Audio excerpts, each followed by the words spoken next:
Dear students, कल हमने अपने इस सेमेस्टर के पाठ्यक्रम के बारे में पढ़ा था।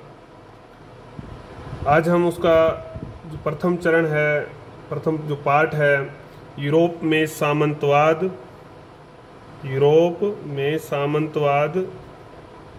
से पूंजीवाद में संक्रमण। सामंतवाद आपके लिए कोई नया शब्द नहीं है। पहले भी हमने पिछले सिलेबस में हमारे भारत में भी सामंतवाद जैसी प्रथाएं रही हैं। आपने मनसबदारी, जागीरदारी, या उससे पहले हम बात करें तो 750 ईस्वी के आसपास भी इस प्रकार का जो प्रथा है वो रही है। यूरोप में इसके मायने थोड़े बहुत अलग हो सकते हैं। हमारे भी ये परंपरा, प्रथा अलग अलग रूप में रही, लेकिन अभी हमें जो इस पर कार्य करना है वो यूरोप के संदर्भ में करना है। सामंतवाद से पूंजीवाद में संक्रमण कैसे हुआ, उससे पहले हम सामंतवाद को समझेंगे कि सामंतवाद क्या है।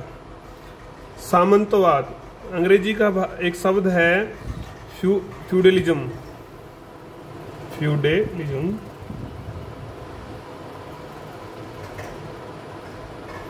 फ्यूड जो शब्द है, इसमें फ्यूड का मतलब होता है, लातिनी जो लैटिन भाषा है उसमें से ये शब्द निकला है। उसका अर्थ होता है भूमि का एक टुकड़ा। राजा जो होता था, वहां पर जो भूमि का स्वामी माना जाता था, वो कुछ शर्तों पर कुछ कंडीशंस लगा देते थे, और उन कंडीशन पर जो व्यक्ति उनको सेवाएं देते थे, जो व्यक्ति उनको अच्छा लगता था, जिस व्यक्ति से वो अपना स्वार्थ या अपने लाभ ज्यादा निकाल सकते थे, उसको कुछ शर्तों पर वो भूमि का टुकड़ा है वो कृषि कार्यों के लिए किसी व्यक्ति को दे देते थे। वो व्यक्ति सामंत कहलाता था। और जो ये परंपरा जो चली, ये सामंतवाद। मार्क ब्लॉक जो हैं हमारे, वो कहते हैं कि इसकी कुछ विशेषताएं हैं। इसके अधीन कृषक वर्ग होगा, क्योंकि जो तनख्वाह देना है तो संभव था नहीं, तो उनके स्थान पर बड़े बड़े जो किसान थे, जागीरदार, जमींदार जो थे, उनको जागीर दी जाती थी। फीप भी बोलते थे उसको। उनसे फिर कुछ जो बड़े हो जाते थे उनसे सैनिक सेवाएं लेना, उनसे अपनी आज्ञाएं पालन करवाना, और जो राजा के अधीन वो क्षेत्र होता था वहां पर शांति व्यवस्था स्थापित करवाना। इस प्रकार के कई कार्य वहां पर चलते थे। हम अगर मुख्य रूप से बात करें तो सामंतवाद के 3 लक्षण थे: जागीर, संरक्षण और प्रभुसत्ता। जागीर का मतलब क्या है, हम बात कर ही चुके हैं कि एक कृषि भूमि होती थी, विशाल कृषि भूमि होती थी राजा के पास। तो राजा उसको जो है जागीर जो है हम उसको समझेंगे जागीर। राजा जो है उस अपने संरक्षण में जो भूमि है वो किसी व्यक्ति को देगा। व्यक्ति को देगा तो वो व्यक्ति कहलाएगा सामंत। क्या कहलाएगा? सामंत। और जागीर, फीप, फ्यूड जो भूमि का टुकड़ा है वो उसको दे दी। ये एक स्टेप है इसका। विशिष्ट व्यक्ति को दी जाती थी। हमने ये बात पहले भी की कि जो भूमि प्राप्त करेगा वो राजा को कुछ ना कुछ काम आएगा, सैनिक सहायता देगा या अन्य जो भेंट है, उपहार है, अलग अलग तरीके से वो देगा। सामंत जो है सैनिक सहायता भी देगा, जो क्षेत्र उसको दिया है उसमें शांति भी स्थापित करवाएगा, राजा को उपहार भी देगा, भेंट भी देगा, और इसके बदले राजा से उसका जो है दूसरा जो पॉइंट है हमारा वो है संरक्षण। राजा उसको क्या देगा? संरक्षण देगा। राजा संरक्षण देगा।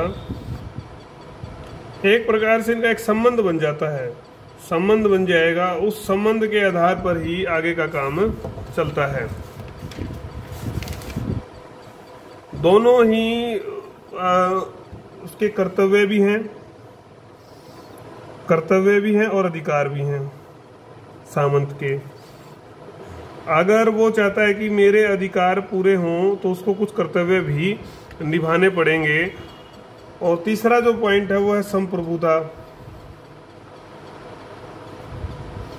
वैसे तो पता ही है आपको कि राजा ही भूमि का स्वामी होता है, लेकिन फिर भी उस चीज को मनवाने के लिए जो भी डिक्री पत्र या कुछ भी जो भी जारी होता था उसको मानना होता था सामंत को। सामंत कभी ये नहीं कह सकता था कि इस भूमि का मालिक पूर्णतः मैं हूँ।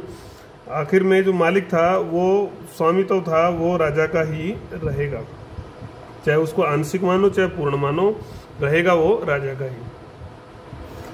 जो ये व्यवस्था थी ये पूरी तरह से कृषि प्रधान व्यवस्था थी। ये जो व्यवस्था थी ये कृषि प्रधान व्यवस्था थी, क्योंकि मुख्य जो है काम जब तक कोई औद्योगिक क्रांति हुई नहीं थी, कृषि पर ही हम निर्भर थे, कृषि पर ही सारा काम चलते थे। तो ये जो कृषि जो भूमि थी ये छोटी छोटी जो जागीरें या भूमि हम कहेंगे उसको मैनार बोलते थे, मैनारों में बटी हुई थी। मैनारों में, मैनार एक प्रकार से जो है छोटे छोटे, आप अपने जैसे किले लगा लो, बड़े मतलब 20 किले 50 किले 100 किले 1000 किले, छोटी से लेके कोई बड़ी मीनार, वो वहाँ का अपना उनका क्राइटेरिया रहा होगा। तो उसमें जो जागीरदार या जो सामंत था, सामंत क्या करवाता, सामंत कुछ लोगों को दास भी बनाते थे और कुछ लोगों को मजदूरी के रूप में भी रखते थे। ज़्यादातर दासी होते थे, उनसे खेती करवाते। सरफ बोलते थे दासों को, सरफों या दासों से खेती करवाते।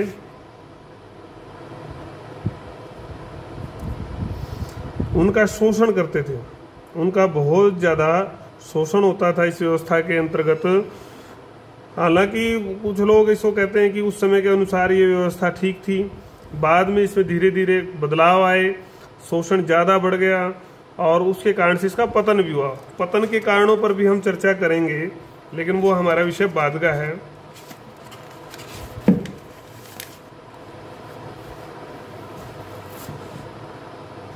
फिर हम पूंजीवाद के बारे में भी पढ़ेंगे। पूंजीवाद, पतन हुआ व्यवस्था का, कि कैसे एक व्यवस्था चली जिसने ग्रामीण जीवन को, क्योंकि सामंतवाद जो व्यवस्था थी उसने ग्रामीण जीवन को बहुत ज़्यादा प्रोत्साहन दिया था, मध्यकालीन जो परंपराएं थी उनको आगे बढ़ाया था।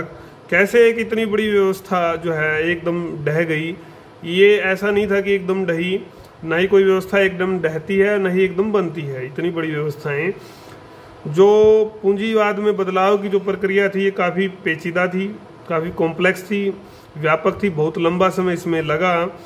और इससे पूरा जो है यूरोप का जो जीवन था, आर्थिक हो, सामाजिक हो, सांस्कृतिक हो, उसमें अनेक परिवर्तन आए, जिससे कि फिर पूंजीवाद का जन्म हुआ, जो हम पूंजीवाद में संक्रमण के बारे में पढ़ेंगे। और पूंजीवाद जब पूरी तरह से आ गया तो सामंतवाद का पूरी तरह से पतन ही हम मानेंगे। पूंजीवाद के बारे में हम नेक्स्ट चैप्टर में पढ़ेंगे। नेक्स्ट चैप्टर में पढ़ेंगे हम पूंजीवाद भी पढ़ेंगे, और सबसे पहले पढ़ेंगे सामंतवाद के पतन के कारण, सामंतवाद के पतन के कारण और पूंजीवाद क्या है। मैंने आपको एक लिंक वीडियो शेयर किया था, आशा है कि आपने उस लिंक वीडियो को देख लिया होगा और आप उस पर काम कर रहे होंगे, ताकि आपका जो ये पाठ्यक्रम है वो सुचारू रूप से हो सके। लिंक वीडियो में बहुत अच्छे से जिन भी साथी ने YouTube पे उस विषय को पढ़ाया है, सामंतवाद के अर्थ के बारे में भी बताया हुआ है, स्वरूप कैसा था, यूरोप में कैसे इसका प्रचलन हुआ। और दूसरी जो वीडियो लिंक वीडियो थी इसी पाठ से संबंधित, उस वीडियो में आप देखेंगे कि सामंतवाद के पतन के कारण पर बहुत अच्छे से विस्तृत प्रकाश जो है डाला गया है।